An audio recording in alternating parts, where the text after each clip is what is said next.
National news में आपका बहुत बहुत स्वागत है। मैं हूं आपके साथ अबरारुल हक रहमानी।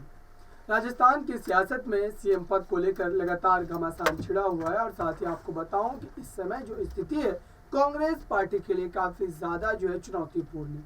दरअसल भारत जोड़ो यात्रा राजस्थान में इस वक्त मौजूद है।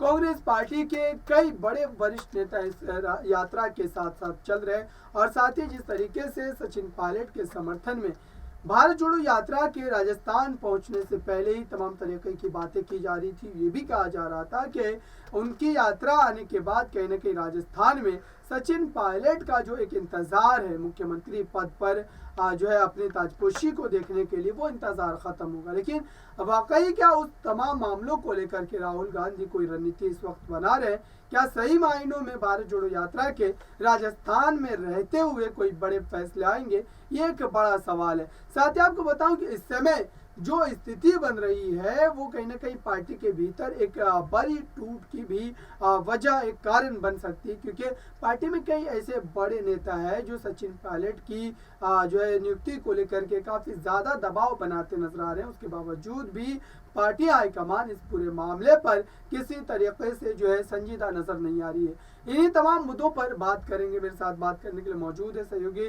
कशिश जी। उनसे जानेंगे कि दरअसल राजस्थान में ये सियासी मामला जो है किस तरीके से हल होंगे और राहुल गांधी की भारत जोड़ो यात्रा के वहां जाने के बाद जो तमाम बातें की जा रही है, क्या वाकई में सचिन पायलट को लेकर के पार्टी हाईकमान इस वक्त कोई फैसले लेने की मूड में नजर आ रहा है या फिर अभी भी इंतजार करना बाकी है? देखिए, मुझे लगता है अबरार यहाँ पर कि अभी इंतजार करना होगा और इंतजार लंबा भी खिंच सकता है, क्योंकि यहाँ पर आप देखिए कि राहुल गांधी की भारत जोड़ो यात्रा को पहले आने नहीं दिया जा रहा था राजस्थान। यहाँ पर लगातार एक के बाद एक नेता आक्रोश में नजर आ रहा था। यहाँ पर विजय बैसला तो लगातार धमकियां देते नजर आ रहे थे, लेकिन उसके बाद जब गहलोत ने यहाँ पर तो जिस तरीके से किसानों से बातचीत भी की थी और यहाँ पर कर्ज माफी को लेकर भी कहा था, तो कहीं ना कहीं ये कयास लगाए गए थे कि शायद अब यहाँ पर किसान भारत जोड़ो यात्रा को नहीं रोकेंगे और वहीं पर विजय बैसला ने कह भी दिया था कि नहीं रोकेंगे। लेकिन अगर देखा जाए अभी भी सचिन पायलट के मुद्दे को लेकर, तो देखिए सचिन पायलट को मुख्यमंत्री बनाने के लिए अभी भी अलग अलग नेता लगातार सामने आ रहे हैं। लेकिन राहुल गांधी का कल ही ये बयान सामने आया था। उन्होंने कहा था कि मैं बिल्कुल भी इंटरेस्टेड नहीं हूँ गहलोत और पायलट के इस मुद्दे को लेकर बातचीत करने में। उन्होंने अपनी कुछ खास रुचि वहां पर नहीं दिखाई थी। और वहीं पर अगर मैं बात करूँ दिव्या मदेरणा को लेकर, तो आप देखिए कि दिव्या मदेरणा लगातार राहुल गांधी के साथ नजर आ रही है। कल भी कुछ तस्वीरें सामने आई थी, वो उनके साथ यात्रा में लगातार जुड़ती नजर आ रही है। तो मुझे तो ऐसा लगता है कि आपने वो कहानी तो सुनी होगी कि दो बिल्लियों की लड़ाई में बंदर यहाँ पर मौका मार जाता है, तो कहीं ना कहीं यहाँ पर दिव्या मदेरणा कुछ ऐसा मौका मारने के उसमें लग रही है। तो अभी मुझे लगता है कि शायद थोड़ा बहुत इंतजार यहाँ पर करना पड़ेगा। राहुल गांधी यात्रा में कोई भी विघ्न नहीं चाहते, वो यात्रा को कंप्लीट करना चाहते हैं और यहाँ पर जो भी फैसला होगा राहुल गांधी का या किसी और का, तो लगता है कि मल्लिकार्जुन खड़गे अब फैसला लेते नजर आ सकते हैं। उसको लेकर सिर्फ यही कि अभी रुकिए, 2023 के चुनावों तक इंतजार कीजिए और उसके बाद आपको फाइनल कर दिया जाएगा कि कौन मुख्यमंत्री बनेगा। क्योंकि सचिन पायलट का भी बयान आपको याद हो तो उन्होंने कहा भी था कि अभी मुख्यमंत्री नहीं बदलना है, लेकिन 2023 में बदलने की जरूरत होगी। ऐसा ना हो कि पिछली बार की तरह इस बार भी यही हो कि इसके चेहरे पर चुनाव लड़के इसको मुख्यमंत्री बना दिया जाए। तो कहीं ना कहीं परिस्थितियों को संभालने में लगे हुए अभी राहुल गांधी। बिल्कुल, ये स्थिति राहुल गांधी के लिए काफी ज्यादा चुनौतीपूर्ण है। लेकिन इस समय आप देखिए कि अशोक चांद्रा से लेकर के राजेंद्र गुड़ा जैसे बड़े विधायक कहीं ना कहीं आप सचिन पायलट की हिमायत में खुलकर बोलते नजर आ रहे हैं और उन्होंने कहीं ना कहीं अशोक गहलोत को चेतावनी भी दी है कि अगर सचिन पायलट को मुख्यमंत्री नहीं बनाया जा सकता है तो फिर राजस्थान में कांग्रेस की सत्ता में वापसी जो है वो बिल्कुल एक तरीके से असंभव लग रही है। आप देखिए कि जिस तरीके से चुनावी नतीजे आए हैं हिमाचल प्रदेश के, गुजरात के, इन तमाम चुनावी नतीजों से कांग्रेस पार्टी को एक सीख लेने की जरूरत है और अगर नहीं सीख ली जाती है तो फिर राजस्थान में भी जो है कांग्रेस की सत्ता में वापसी एक तरीके से नहीं हो पाएगी। तो ऐसे में विधायकों की जो एक तरीके से बातों को सुनने के बाद क्या अशोक गहलोत एक बार फिर से उस पर विचार मंथन करेंगे और अपने पद से एक तरीके से आप कह सकते हैं इस्तीफा देंगे और सचिन पायलट को जिम्मेदारी सौंपेंगे? क्या ऐसा वाकई में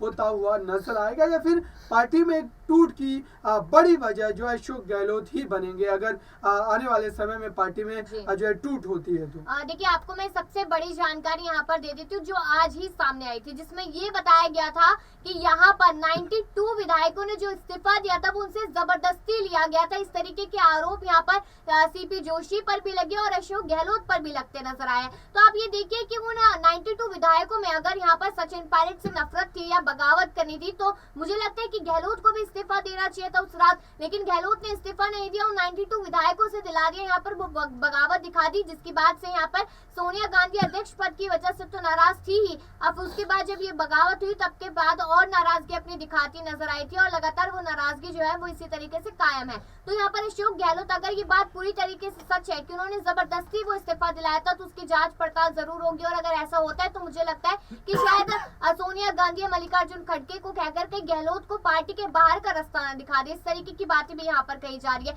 तो मुझे ये लगता है कि गहलोत खुद से इस्तीफा तो नहीं देंगे। कहीं ना कहीं आपको याद हो तो गहलोत लगातार ये कहती कि मेरा इस्तीफा तो ऑलरेडी सोनिया गांधी के पास है, उनकी मर्जी हो, जब चाहे आगे कर दे, मैं तो राजी हो जाऊंगा। लेकिन जब सोनिया गांधी उस इस्तीफे को आगे करेगी ना, तब मैं बता दूं कि यहाँ पर पसीने छूटते नजर आएंगे गहलोत के, क्योंकि गहलोत ने इस वक्त अपनी इमेज ऐसी बना ली कि उन्हें सिर्फ सीएम पद चाहिए, उन्हें किसी से कोई मतलब नहीं है। जब उन्हें अध्यक्ष पद मिल रहा था, इतना बड़ा पद उन्हें मिल रहा था, वो तक उन्होंने छोड़ दिया। तो मुझे लगता है कि 92 विधायक जब तक खुद सामने से आकर नहीं कह देते कि हाँ हमसे जबरन इस्तीफा दिलाया गया था, तब तक मुझे नहीं लगता इस पर कोई कार्रवाई की जाएगी। लेकिन अभी तक ये साफ है कि जो हुआ था उस रात को वो कहीं ना कहीं सोची समझी एक स्क्रिप्ट, एक साजिश थी। बिल्कुल, अशोक गहलोत के ही इशारों पर उन तमाम विधायकों ने इस तरीके के कदम उठाए थे, लेकिन अब जिस तरीके से हाई कोर्ट काफ़ी ज़्यादा सख्त नजर आ रहा है, हाई कोर्ट ने आदेश भी जारी कर दिए हैं सीपी जोशी के खिलाफ, और साथ ही जवाब मांगा है कि उन तमाम 92 विधायकों के इस्तीफे क्या मंजूर किए गए हैं या फिर अभी भी एक तरीके से जो है रखे हुए हैं समझने के लिए, उनको परखने के लिए, क्योंकि एक तरीके से तल्ख भरे अंदाज में जो है हाई कोर्ट के जस्टिस ने बातें कही है। तो ऐसे में क्या सीपी जोशी पर भी अब एक तरीके से खतरा मंडरा रहा है, उनके पद पर, उनकी विधानसभा की सदस्यता पर, क्योंकि उसके बावजूद अगर आप देखें यहाँ पर भारतीय जनता पार्टी के प्रदेश अध्यक्ष सतीश पुनिया पहले से ही काफी ज्यादा जो है सीपी जोशी पर सवालात जो है पूछते नजर आ रहे हैं। तो ऐसे में हाई कोर्ट के उस आदेश के बाद क्या सीपी जोशी उन 92 विधायकों का इस्तीफा मंजूर करेंगे या फिर अभी भी वो तमाम विधायक इस्तीफा देने के बावजूद भी काम करते रहेंगे?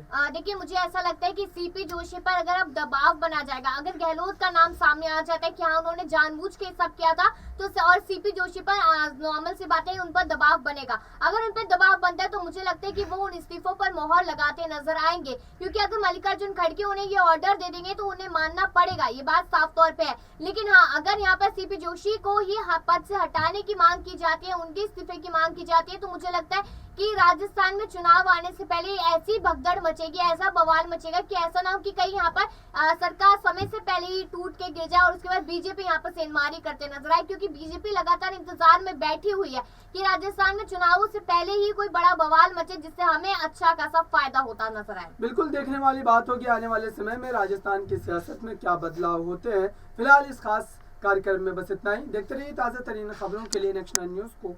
धन्यवाद।